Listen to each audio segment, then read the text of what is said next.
memperkenalkan diri dahulu. Perkenalkan, nama saya Almi Nuryati.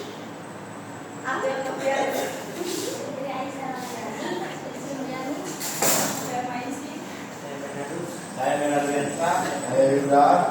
Pengertian dan hakikat tujuan semantik, jenis makna semantik, aspek makna semantik, hubungan makna semantik, dan perubahan makna semantik. Jadi pengertian dan hakikatnya itu seperti apa? Jadi semantik itu adalah dari bahasa Yunani yang artinya strategikos, memberikan tanda penting dari kata tema atau tanda, yaitu cabang linguistik yang mempelajari arti atau makna yang terkandung pada suatu bahasa, kode, atau jenis representasi lain. Dengan kata lain, semantik adalah pembelajaran tentang makna. Kemudian di sini ada tujuan semantik. Pertama, memahami makna yang terkandung dalam bahasa secara tepat. Kedua, menjelaskan hubungan makna seperti sinonim, antinomi, hiponomi, dan lainnya. Ketiga, menafsirkan maksud pembicara atau penulis berdasarkan makna literal atau makna kontekstual. Keempat, membedakan jenis makna seperti makna leksikal, gramatikal, konseptual, dan denotatif, konotatif. Di sini ada semantik, behavioros, semantik generatif, semantik leksikal, semantik deskriptif, semantik gramatikal, semantik historis. Di sini ada jenis semantik, yaitu ada semantik behavioros, yaitu kajian semantik yang mengkaji proses pemahaman makanan melalui pengalaman dan adanya data. Semantik deskriptif, yaitu kajian semantik yang khusus memperlihatkan makanan yang sekarang berlaku. Makanan kata ketika kata itu untuk pertama kali muncul.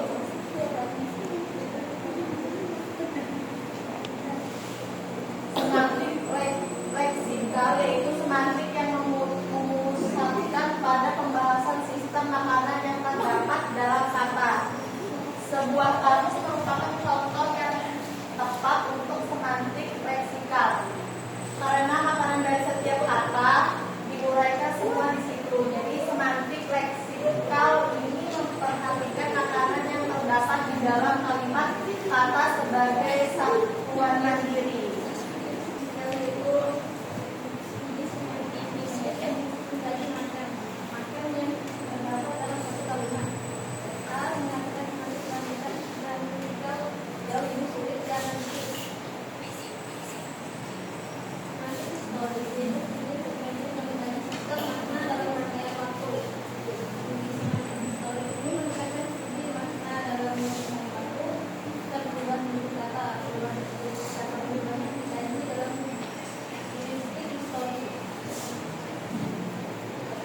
Kemudian ada semantik generatif, yaitu kajian semantik yang menelaah tata bahasa, struktur dalam dan struktur luar yang merupakan perwujudan ujaran.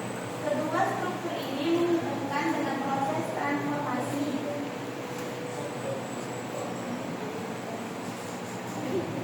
Kemudian ada jenis makna semantik. Yang pertama, berdasarkan jenis semantiknya. Yang kedua, berdasarkan ada atau tidaknya referensi pada sebuah kata atau lesen. Yang ketiga, berdasarkan ada tidaknya nilai rasa pada sebuah kata atau lesen. Yang keempat, berdasarkan makna suatu kata dalam hubungannya dengan makna lain.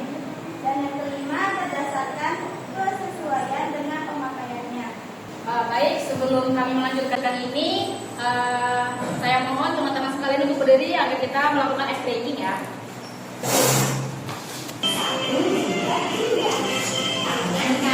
Tangan kiri mempunyai jari, direntangkan, dibelokkan, putar pergelangan, acung depan dilentikan, ayo tangan, akan diperlukan ke atas tangan kita, ditinggal senyumnya, badan kita bukan yang maju wahai kawan, berdiri dengan tegak, balik kanan serentak, balik kanan serentak, lagi. Oke.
dan juga komposisi. Kemudian jenis makna semiotik berdasarkan ada atau tidaknya referensi pada sebuah kata referen. Makna referensial dipandang sebagai sifat kata, misalnya kata baju, untuk mengacu pada benda tertentu atau referen. Contohnya baju yang dibeli minggu lalu, saya pakai di acara kemarin. Kemudian makna no referensial, yaitu kata yang tidak memiliki referen atau acuan, seperti kata preposisi, konjungsi yang hanya memiliki fungsi atau tugas, tapi tidak memiliki makna. Contohnya, lihatlah ke depan, ada baju lucu. Kata ke depan merupakan makna no referensial karena tidak memiliki referen dan acuan tidak jelas.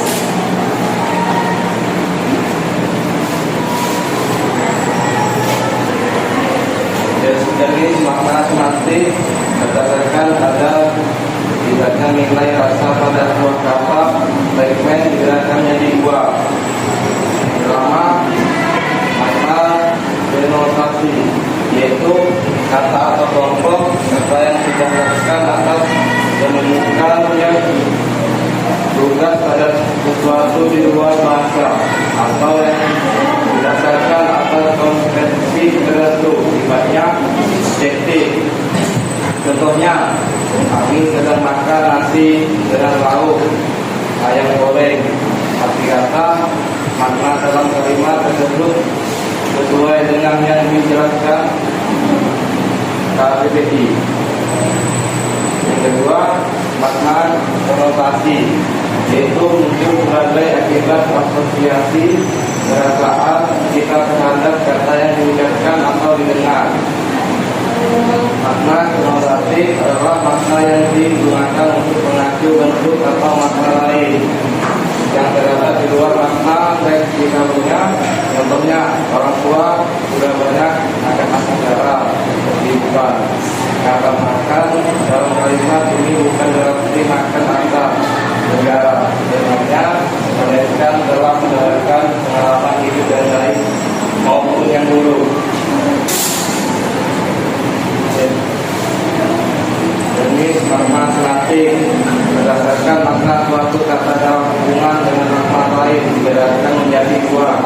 Yang pertama, makna komponensial, yaitu suatu kata dalam hubungannya dengan makna lain. Misalnya, penamaan seorang anak dan kata anak memiliki hubungan yang sebenarnya dengan kata bapak, ibu, adik, kakak, abang, keluarga, dan lain-lain. Yang kedua, makna kontekstual, yaitu akibat hubungan antara ujaran dengan situasi. Makna kontekstual bisa disebut juga seperti akan struktural karena proses dan satuan gramatikal itu selalu berkenaan dengan struktur keterasaan. Di sini saya membacakan aspek makna semiotik. Yang pertama adalah aspek makna pengertian. Contoh, hari ini hujan, kemarin cerah. Yang kedua, aspek makna nada atau dalam protokol. Aspek makna ini, nada ini berhubungan dengan aspek perasaan. Misalnya saat kita sedang marah, maka sikap kita akan berlainan dan hal itu akan mempengaruhi pemilihan kata yang sesuai dengan nadanya. Dan yang kedua, aspek makna bertujuan menekankan bahwa apa yang terungkapkan dalam bentuk tujuan itu mengandung tujuan. Aspek makna perasaan ya dalam berhubungan pembicaraan, sedih, marah, dan lain-lain dengan sikap terhadap situasi, contohnya senang, panas, dan dingin. Dan yang ketiga ada persuasif. Persuasif ini dalam kurung membujuk, ayo kita menanam pohon atau menyelamatkan bumi. Imperatif dalam kurung pemerintah, tolong ambilkan baju yang ada di lemari. Dan yang ketiga ini Berarti hari Senin, Selasa menjadi hari yang berat bagiku. Aku harus bangun lebih pagi dari biasanya. Mataku yang mengantuk ini harus terbuka dengan paksa dan bisa kerja. Tetapi ketika aku melihat kasur, aku yang ampuh itu dengan yang harus memiliki masa depan atau tempat tidurku.